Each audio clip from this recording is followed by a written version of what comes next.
Hey everybody, welcome back to Let's Play Super Mario Galaxy. I'm your host, Sega Girl NB, and in the last episode, we finished off the Terrace Dome, went ahead and had like a little scuff with Bowser Jr. and his giant robot Mega Leg.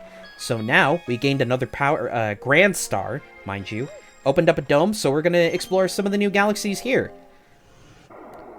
So, there's a few that we can open up now that we've gone ahead and gotten a few power stars. So, you notice that the number isn't nearly as high as the actual amount of stars that we have in the upper left-hand corner. So, you have a little bit of leeway in terms of how many stars you need to get to be able to progress through the game. So, the first things that we're going to go ahead and do, before I head on over to the main galaxy, which is the Space Junk Galaxy, I'm going to head over to the Rolling Green Galaxy, because I like doing these side missions, because these ones end up having like some of the most fun gimmicks in the game. And I mean gimmicks primarily because of the fact that in the original game, obviously this came out for the Wii back in 2007, there were a lot of galaxies that utilized the motion control feature of the Wii Remote. And that's one of the things that I loved about this game when it first came out, is that while everybody was trying to find a way to shoehorn or implement motion controls into Wii games, this is the first game I feel like that truly implemented it into its design in a way that just made sense. So naturally, we're gonna hold the controller in the most upright position. It's not until you start leaning forward that you start rolling forward, and then we can twist it and turn it around and circle here. So that's how you would control it if you were playing in handheld mode, which I'm gonna be honest, looks like a nightmare. So this definitely feels, honestly, I think that's the one thing about this version that just really doesn't benefit from the motion controls, is playing this game in handheld mode. It's a great thought, I'm not gonna lie, but with the way that these galaxies work and the way that this game was built around motion controls, this game was very clearly meant to be sat down in front of a TV with a sensor bar. So even though we've come a long way with technology, and the gyro feature is definitely a lot better handling than I would say the Wii Remote was, because we don't need a sensor bar to be able to do this, it just, like, I don't know, having to tilt the entire console, I feel just would not work. And my pupper is going crazy in the background, probably because, somebody's getting home just now. So, I do have a dog, in case you guys are wondering. His name is Sanson. He is a Chihuahua mix, so that's one thing for sure. Somebody's gonna get the door, pretty sure. I have a feeling it's gonna be my older sister, but, pay no attention to any of the background noises. I'm probably gonna end up editing those out, so we'll see, here and there. But anyways, that was the Rolling Green Galaxy basically all done with. Rolling in the galaxy. Alright, you've discovered a new galaxy. So, now that we've gone ahead and done that, we've gotten enough stars so that we can go ahead and do things here and there. 1 second here. So now, let's go ahead and open up this galaxy. So this is the next main galaxy of this dome. This is the Battle Rock Galaxy. This is actually one of my favorite galaxies in the game. But now that we've gone ahead and done the Rolling Green Galaxy, let's go ahead and head on over to the Space Junk Galaxy. So give me 1 second here. Let's go ahead and fly on over to Space Junk. So we still have some time, I think, that we can actually get a few of the main missions done.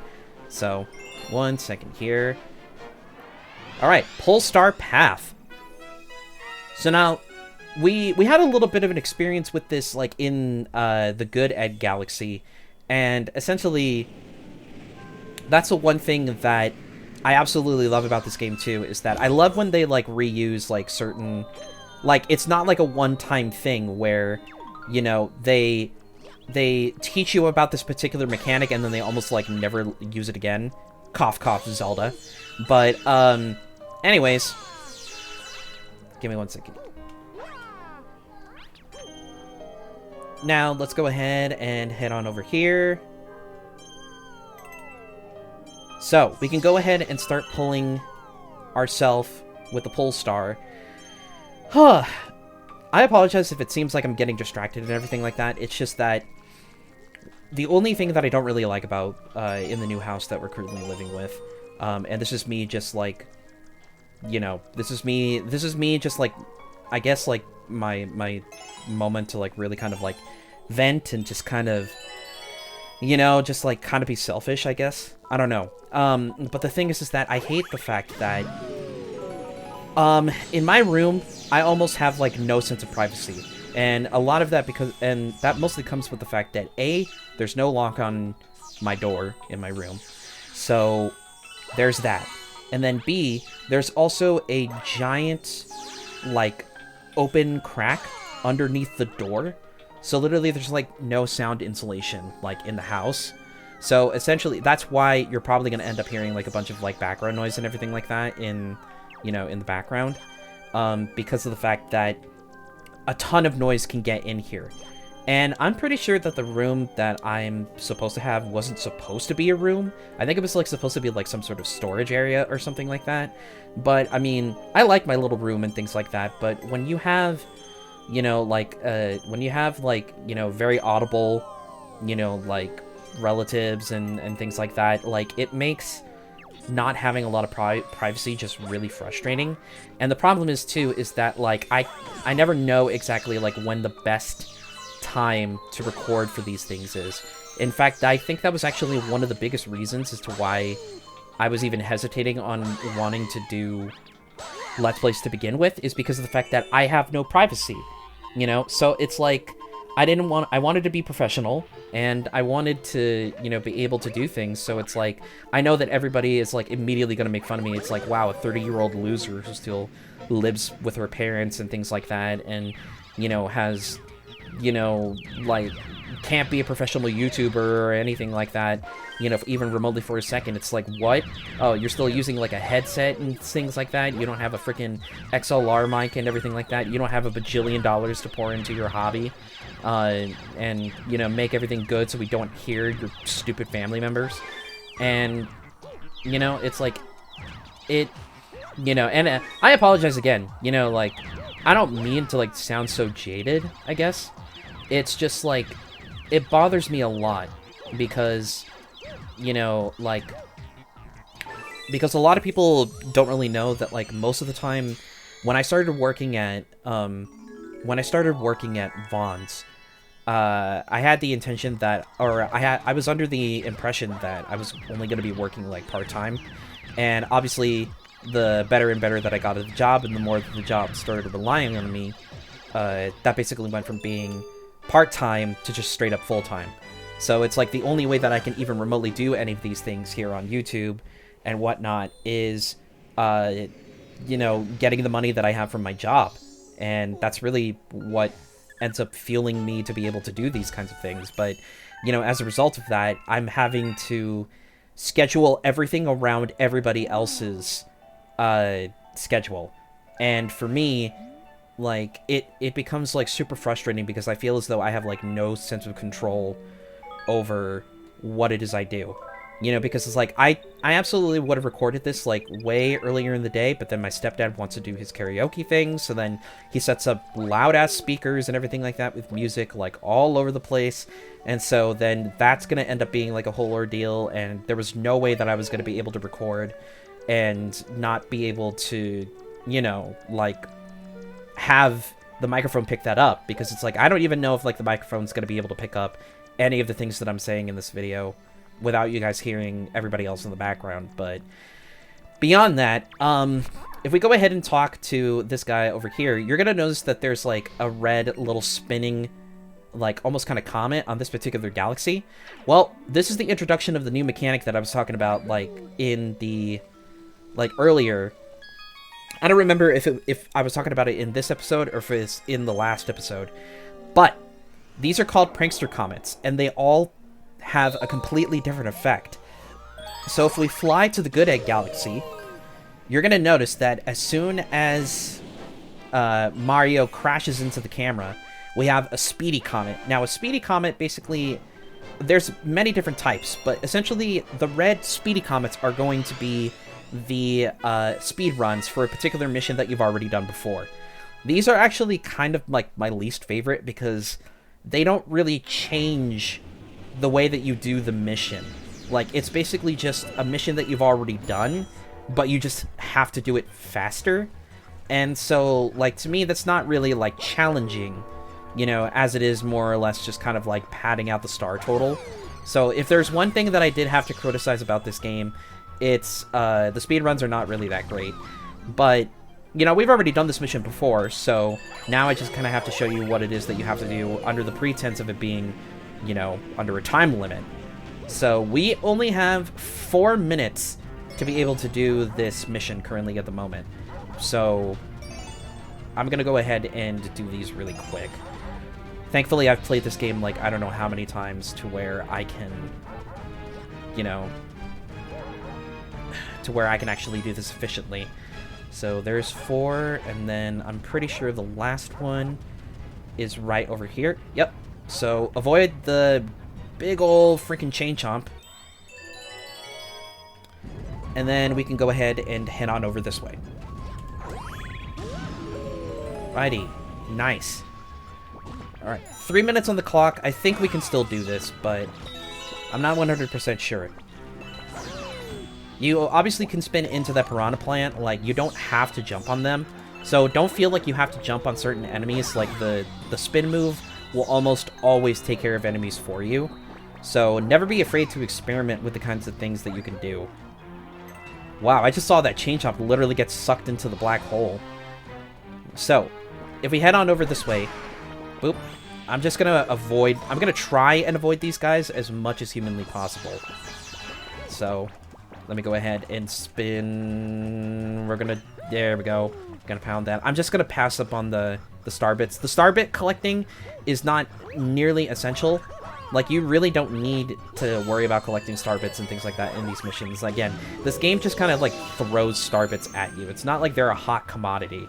But if you really want to get, like, a bunch of them, you know, you can always, like, kind of stop every now and again and just kind of collect star bits.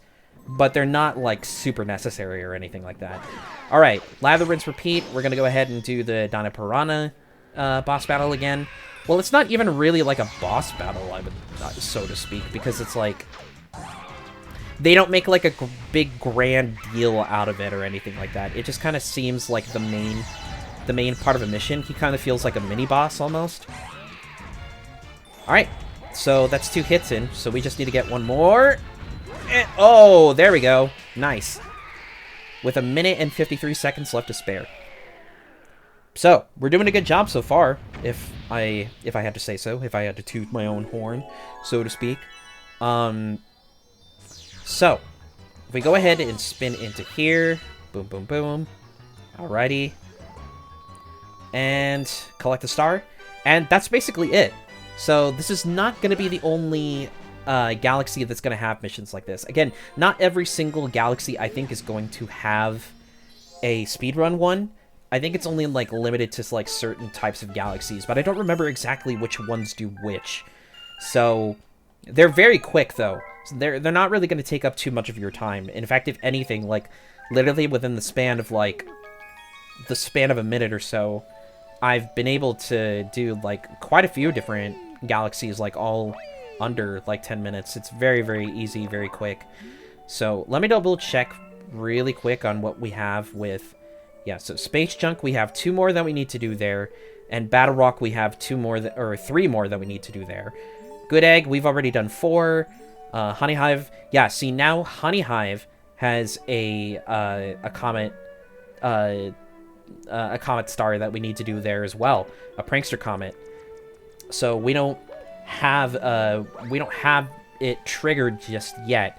So we're gonna have to head on back and complete another star in between that time. And that's the other thing I don't really like about this game compared to Mario Galaxy 2, is the way that you activate the Prankster Comets is a little, like, random, I almost want to say, in this game. Like, sometimes it feels as though they kind of just pop up whenever they feel like it, without really ever, like, you know, like, giving them an indication that it's there, versus how it is in Super Mario Galaxy 2. You have to collect the Comet Medal in a particular stage. And then later on, when Prankster Comets get introduced, that's when you can actually do the Prankster Comet for that particular galaxy. And so at least they tie it to a certain collectible, so that way you know, oh, I got the medal for this thing, so that's why I can go ahead and do that. Alright, so this mission in particular, Camilla's airship attack, almost kind of similar in theme, I want to say, to King Caliente from the Good Egg Galaxy, but it's kind of the same structure where we have, like, airships, like Bowser's Airship Armada, but unlike that one, we have a different, what's it? We have a different boss that we have to face at the end. So, yeah, I'm sorry, I had to allow myself to, like, stop talking for a split second so that way I can let my brain catch up and kind of find the words that I was trying to think of.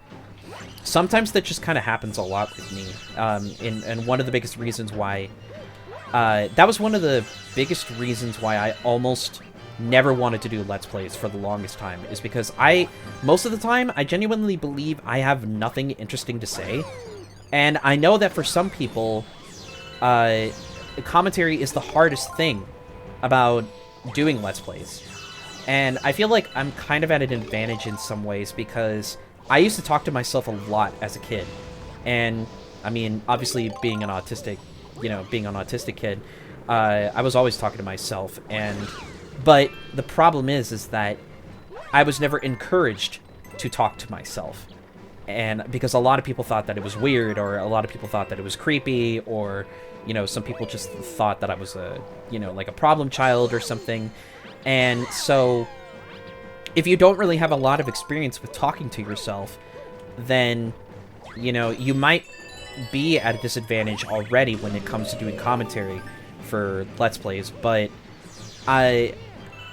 I'm finally at a point now where it's like I'm old enough to where I don't really care if people judge me for talking to myself, because then that gives me enough time to really just kind of vent and, you know, talk about my life, or, you know, memories and things like that associated with this game, or something, or like childhood memory that it reminds me of when I play these kinds of games and whatnot. And I think that's one of the biggest reasons why I love Mario Galaxy so much, is because I have a lot of nostalgia associated with this game. I mean, 2007 was a really important year for me because that was the year that I started high school. So, at the time that, I'm pretty sure that at the time that I started high school, we were just getting back from the Disney cruise. So, because that summer we went on a vacation to Orlando, and my grandmother helped us out. We all pitched in, well, my folks pitched in, so that way we could do a Disney cruise. And we did the, like, 3-day on land, 4-day at sea vacation. So we spent 3 days at the Disney World Resort, and then we drove in a bus to Cape Canaveral, so that way we could go out to sea. And that was honestly, like, one of the best vacations I ever remember having, because, like, me obviously growing up, like, a Disney fanatic and absolutely loving Disney and everything like that, I ate that shit up like it was nothing. Probably, like, my favorite night, I think by far, was the Pirates of the Caribbean night that they had, because obviously since we were going to the Caribbean, like, we even had to stop in Nassau in the Bahamas. Dang it, frickin' missed. That's the only thing about the green shells, is that they don't home in compared to the red shells. But you can get a good, you know, hit in every now and again. Give me 1 second here. There we go. Anyway, yeah, so Disney takes you to their private island called Castaway Cay, or Castaway Key, whatever it is, however you pronounce it. But the one thing that I really loved about that vacation was just, all the themed stuff that you could do. And I haven't been on a cruise in years. Like, we used to do, like, the cruises to the Mexican Riviera, like, through the Royal Caribbean. We did those twice, I want to say. But yeah, we never did anything like that again, and that honestly kind of makes me sad, because 2007, I think, was like one of the best years that I had, because when I got Mario Galaxy, the sheer amount of hype that I had, like, going into this game was like, just like it was unlike any other game that I was excited for at the time. And I still remember too the freaking asshole cashier at the GameStop that I went to, trying to like play down my excitement and everything like that. It's just like, dude, I was only like freaking 14 years old. Let me be fucking excited about the video game, okay? I'm sorry that that's like annoying you or whatever, but freaking jeez. Like, you have to crush like a little kid's, like, you know, excitement like that? I don't get why people have to be like that. Well, anyways, I think like my mood, obviously, like, I don't know if it's like really improving or anything like that, but I'm probably gonna have to make this recording session like a little bit short. Maybe I'll be able to pick up like again sometime tomorrow or whatever it is. But all I know is that I want to be able to record some stuff, so that way you guys have something, you know, to watch within the next couple of days. But anyways, next time on Let's Play Super Mario Galaxy, I'm just gonna go ahead and unlock this really quick.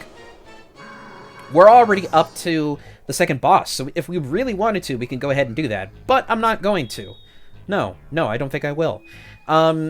Next time, we're going to finish up the Space Junk Galaxy, probably unlock a few more different things, and then we're going to head over to the Battle Rock Galaxy. So until then, this has been Sacred Girl Envy, and I will see you guys in the next one. Take care, everybody. Bye-bye!